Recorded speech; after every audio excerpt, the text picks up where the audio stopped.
नमस्कार, महाराष्ट्र बुलेटिन मध्ये मी मनीष टेमरे आपण सर्वांचं स्वागत करतो। चला बघूया राज्यातील ठळक घडामोडी। निवडणुका जशा जवळ येत आहेत प्रचाराचा जोर वाढत आहे। नंदुरबार विधानसभा मतदारसंघाचे भाजपचे उमेदवार व राज्याचे आदिवासी विकास मंत्री डॉक्टर विजयकुमार गावित यांनी होम टू होम प्रचारावर भर दिला असून आज त्यांच्या प्रचारार्थ रॅलीचे आयोजन करण्यात आले होते। प्रारंभी नंदुरबारच्या मानाचा मोठा मारुती मंदिरात जाऊन डॉक्टर विजयकुमार गावित यांनी दर्शन घेतले। यानंतर रॅलीला सुरुवात करण्यात आली। शहराच्या मुख्य भागातून जाऊन डॉक्टर गावित यांनी जनतेला मतदान करण्याचे आवाहन केले। नियोजनबद्ध या ठिकाणी सुरू केलं आणि लोकांचा मोठ्या प्रमाणामध्ये उत्साह आहे। लोकांना हे वाटतं की हे बऱ्याच वर्षापासून या ठिकाणी प्रतिनिधित्व करत आहे आणि त्यांच्या या प्रतिनिधित्व काळामध्ये त्यांनी या जिल्ह्यासाठी या शहरांसाठी मोठ्या प्रमाणामध्ये कामं केलेली आहे। त्याच्यामध्ये इतर शहरांचं डेव्हलपमेंट दिसतं आहे आणि त्याचा फायदा लोकांना होतो आहे आणि म्हणून लोकांचा प्रतिसाद होतो आहे आणि लोक या ठिकाणी कोणाशी एकदा मला यशस्वी मिळवण्यासाठी लोकांचा प्रयत्न आहे आणि निश्चितपणानं लोक सांगतात की विजय आपलाच आहे आणि अशा पद्धतीनं प्रतिसाद होतो आहे। रायगड जिल्ह्यात राजकीय फटाके फुटत असताना राजकीय पक्षातील कार्यकर्ते वेगवेगळ्या पक्षात पक्षप्रवेश करत असतानाच श्रीवर्धन मतदारसंघात शेतकरी कामगार पक्षाला खिंडार पडले आहे। पाबरागड प्रमुख स्वप्नील बिराडी, वडवली गावचे माजी उपसरपंच दीपक कांबळे, काँग्रेस पक्षाचे हेमंत कीर यांनी कार्यकर्त्यांसह राष्ट्रवादी काँग्रेस अजित पवार पक्षामध्ये प्रदेशाध्यक्ष सुनील तटकरे यांच्या उपस्थितीत पक्षप्रवेश केला आहे। केंद्रीय राज्यमंत्री प्रतापराव जाधव हे बुलढाणा जिल्ह्यात प्रचार सभेनिमित्त सिंदखेड राजा येथे आले असता सायंकाळी निवडणूक अधिकाऱ्यांनी जालना देऊळगाव राजा रोडवर त्यांच्या गाडीची तपासणी केली आहे। यावर केंद्रीय राज्यमंत्री म्हणाले की निवडणुकी विभागाच्या अधिकाऱ्यांना तो अधिकार दिलेला आहे, त्यांची कामे त्यांना करू द्या अशी प्रतिक्रिया त्यांनी दिली आहे। निवडणूक आयोगाचा अधिकार आहे आणि त्या लोकांची जी ड्युटी आहे त्यांना निवडणूक आयोगानं त्याच कामासाठी लावलेले आहे। त्याच्या ह्याच्यात चला धन्यवाद। भारतीय जनता पक्षाचे ठाणे शहर विधानसभेचे उमेदवार संजय केळकर यांच्या प्रचारासाठी भारतीय जनता पार्टी दिल्ली अध्यक्ष व खासदार मनोज तिवारी हे आज ठाण्यामध्ये आले होते। यावेळी भाजपाच्या वतीने जोरदार शक्ती प्रदर्शन करण्यात आले। मोदींचे विचार आहेत तुमच्यासाठी सर्व समस्यांचे निराकरण करणार। मी गाणी गायचो परंतु आता मोदींच्या नेतृत्वात काम करतोय।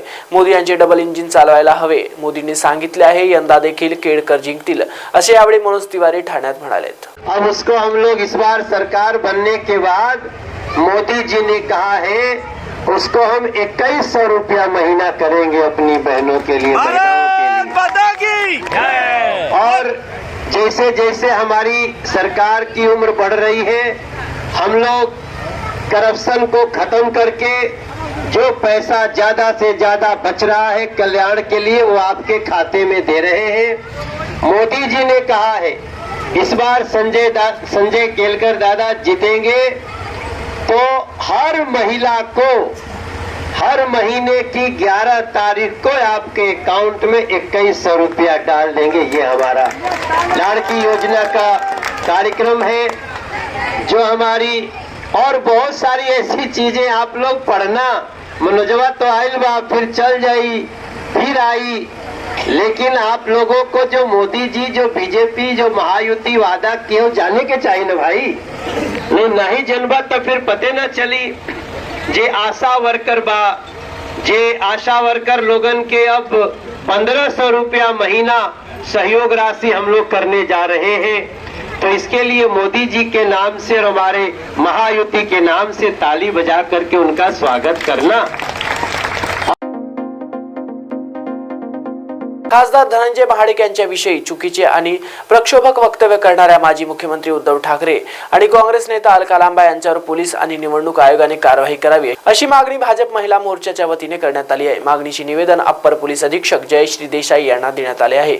उद्धव ठाकरे आणि अलका लांबा यांच्यावर कारवाई होईपर्यंत स्वस्थ बसणार नाही अशी प्रतिक्रिया देखील भाजप महिला मोर्चा पदाधिकारी रुपा राणी निकम यांनी दिली आहे। नवी मुंबईत देवेंद्र फडणवीसांनी कार्यकर्त्यांशी संवाद साधला। यावेळेस बोलताना त्यांनी आपले विचार व्यक्त केले, ज्यात ते म्हणाले, कार्यकर्त्यांची भेट व्हावी म्हणून मी इथे आलोय। इथली जागा सहज जिंकता येईल, त्यामुळे प्रचार सभा घेण्याची गरज नाही। नवी मुंबईचे शिल्पकार म्हणून गणेश नाईक यांच्याकडे पाहिले जाते। कोणतेही काम जनविरोधी असले तर गणेश नाईक अस्वस्थ होतात।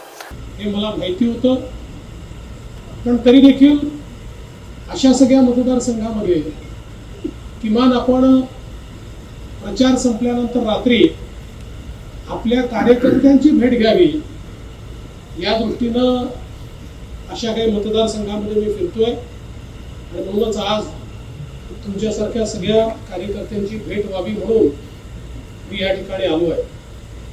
खरं म्हणजे या मतदारसंघामध्ये आणि या नवी मुंबईमध्ये नाईक साहेबांनी केलेलं जे काम आहे हे कोणालाही सांगण्याची आवश्यकता नाहीये।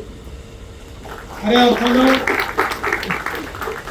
नवी मुंबईचे शिल्पकार म्हणून नाईक साहेबांकडे पाहिलं जातं आणि मी नेहमी पाहतो की मी मुख्यमंत्री असताना असेल, मी विरोधी पक्षनेत्यांना असेल किंवा आता उपमुख्यमंत्री म्हणून असेल, या नवी मुंबईमध्ये कुठलीही गोष्ट ही जर जनहित विरोधी आहे असं नाईक साहेबांना वाटलं तर ते प्रचंड अस्वस्थ असतात आणि कुठल्याही परिस्थितीमध्ये नवी मुंबईच्या विकासामध्ये तसूभरही डायल्युशन होऊ नये, चुकीचं काम होऊ नये, कुठे चुकीचे रिझर्वेशन जाऊ नये, चुकीच्या पद्धतीनं जागांची विक्री होऊ नये, नवी मुंबईचे जे मैदान आहेत ते वाचले पाहिजेत, मॅंग्रोव्ज वाचले पाहिजेत, या ठिकाणचे जे काही आपले लंग्स आहेत, आपली फुफ्फुसं आहे,